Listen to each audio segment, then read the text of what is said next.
சின்ன மருமகள் சீரியல்ல தமிழ்ச்செல்வியோட அப்பா பார்த்தீங்கன்னா, தமிழ்ச்செல்வி கிட்ட "இதுக்காம்மா எல்லாரையும் கூப்பிட்டு வாங்கன்னு சொல்லி சொன்னேன்" அப்படின்னு சொல்லி கேட்குறாங்க. "பின்ன என்னப்பா இவங்க வேற ஒரு பொண்ணோட நிச்சயதார்த்தம் பண்றேன்ற பேர்ல நம்மள அசிங்கப்படுத்தின்னு இருக்காங்க. எனக்கு வாழ்க்கை குடுன்னு சொல்லிட்டு போய் நான் அவங்க அவங்க கால்லயாப்பா விழ முடியும். என்னோட கணக்க முடிச்சு விடுங்கன்னு கேட்கறதுக்காக தான் நான் எல்லாரையும் கூப்பிட்டு வர சொன்னேன்" அப்படின்றாங்க. அந்த ஊர்ல வந்த பெரிய மனுச்சி ஒரு ஆள் பார்த்தீங்கன்னா, "ஆமா இந்த புள்ள சொல்றது கரெக்ட் தான். அவங்க இன்னொரு நிச்சயதார்த்தம் பண்றேன்னும்போது இந்த பிள்ளையோட கணக்க முடிச்சு விட்டுருங்க அப்படின்னு சொல்லி கேட்குறாங்க. அதுக்கு சேது பார்த்தீங்கன்னா, "அப்பா அவங்க என்ன சொல்றாங்கன்னு தெரிய வருதுங்களா? கணக்க முடிச்சு விடுன்றாங்க அப்படின்னா, எனக்கு ஜீவாம்சம் குடுங்க" அப்படின்னு சொல்லி கேட்குறாங்க. சொத்துல பங்களா, காரு அது இது வேணும்னு சொல்லி கேட்குறாங்கப்பா அப்படின்றாங்க. அதுக்கு தமிழ்ச்செல்வி பார்த்தீங்கன்னா, "யாருக்கு வேணும் உங்க சொத்தெல்லாம்? ஒரு நயா பைசா கூட எனக்கு வேணாம். என்னோட கணக்க மட்டும் முடிச்சு விடுங்க" அப்படின்னு சொல்றாங்க. அதுக்கு ஒருத்தர் பார்த்தீங்கன்னா, "வெக்கப்புள்ள எடுத்துன்னு வாங்க" அப்படின்றாங்க. எடுத்துட்டு வந்து குடுக்குறாங்க. உங்களுக்கு உறவு வேண்டான்னா, அந்த பில்ல பார்த்தீங்கன்னா 2ஆ முடிச்சு கிழக்க 1 மேற்க 1 போட்டுருங்க அப்படின்றாங்க. தமிழ்ச்செல்வி பார்த்தீங்கன்னா, "அத நானே செய்றேன். ஃபர்ஸ்ட்டு நான் தான் என் கணக்க முடிச்சு விடுங்கன்னு சொல்லி வந்தேன். நானே ஃபர்ஸ்ட்டு பண்றேன்" அப்படின்னு சொல்லிட்டு அவங்க பார்த்தீங்கன்னா, "இவருக்கும் எனக்கும் இதுக்கு மேல எந்த ஒரு சம்மந்தமும் இல்ல. இந்த கல்யாண வாழ்க்கையிலேருந்து நாங்க பிரிச்சுக்கிறோம், முடிச்சுக்கிறோம்" அப்படின்னு சொல்லிட்டு அந்த பில்ல பார்த்தீங்கன்னா முறிச்சு போட்டுர்றாங்க. "இதுக்கு மேல அவருக்கும் எனக்கும் எந்த ஒரு சம்மந்தமும் இல்ல" அப்படின்றாங்க தமிழ்ச்செல்வி. இங்க சேது பார்த்தீங்கன்னா, "இவங்களுக்கும் எனக்கும் எந்த ஒரு சம்மந்தமும் இல்ல.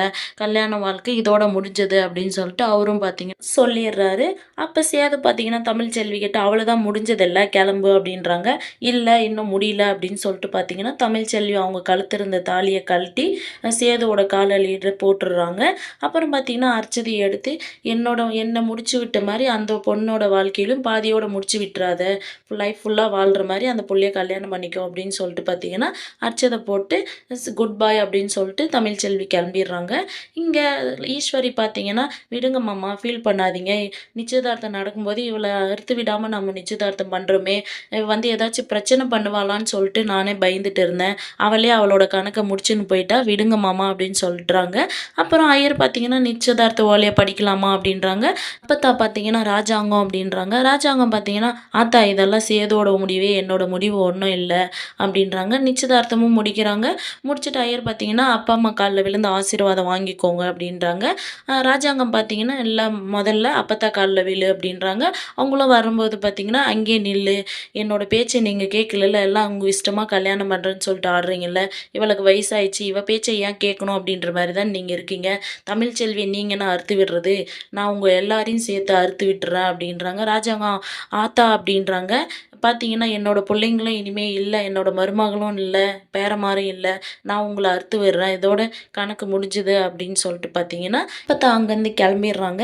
ஈஸ்வரி பார்த்தீங்கன்னா, "விடுங்க மாமா ஃபீல் பண்ணாதீங்க. அதான் தமிழ்ச்செல்வியோட இதுக்காக தான் அத்தை இப்படி பண்றாங்க. அவங்க போய் அந்த கோயில் மூலையில நிப்பாங்க. நம்ம போம்போது கூப்பிட்டு போயிடலாம். நீங்க ஃபீல் படாதீங்க. விடுங்க மாமா" அப்படின்னு சொல்றாங்க.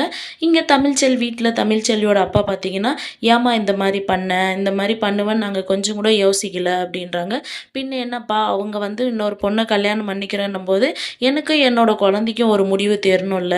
அதனால தான் அறுத்து விட்டு வந்தேன் நானு" அப்படின்றாங்க. "எனக்கு தனியாவே போய் இதெல்லாம் பண்ண முடிஞ்சிருக்கும்பா.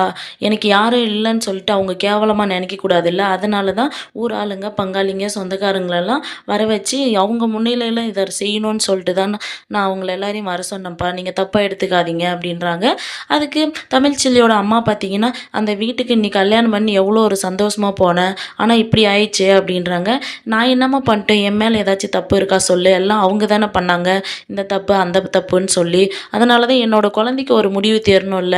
இன்னொரு பொண்ண கல்யாணம் பண்ணிக்கிறதுக்கு முன்ன என்னோட குழந்தையும் நானும் அவரோட வாழ்க்கையில இல்ல, விலகிட்டோம் அப்படின்றத முறிச்சுக்கணும் அப்படின்றது நான் அப்படி ஒரு இத பண்ணேன். இதுக்கு மேல தான் நான் படிப்படியா மேல ஏறப் போறேன். நீங்க பயப்படாதீங்க. நான் தைரியமா இருக்கேன்" அப்படின்ற மாரி தமிழ்ச்செல்வி சொல்றாங்க.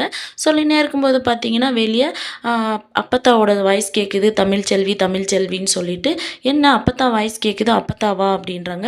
அதுக்கு தனம் பார்த்தீங்கன்னா, "ஆமாக்கா, இது பெரிய வீட்டு அம்மாச்சி வாய்ஸ் தான் கேட்குது" அப்படின்னு சொல்லிட்டு வெளிய வந்து பார்க்குறாங்க.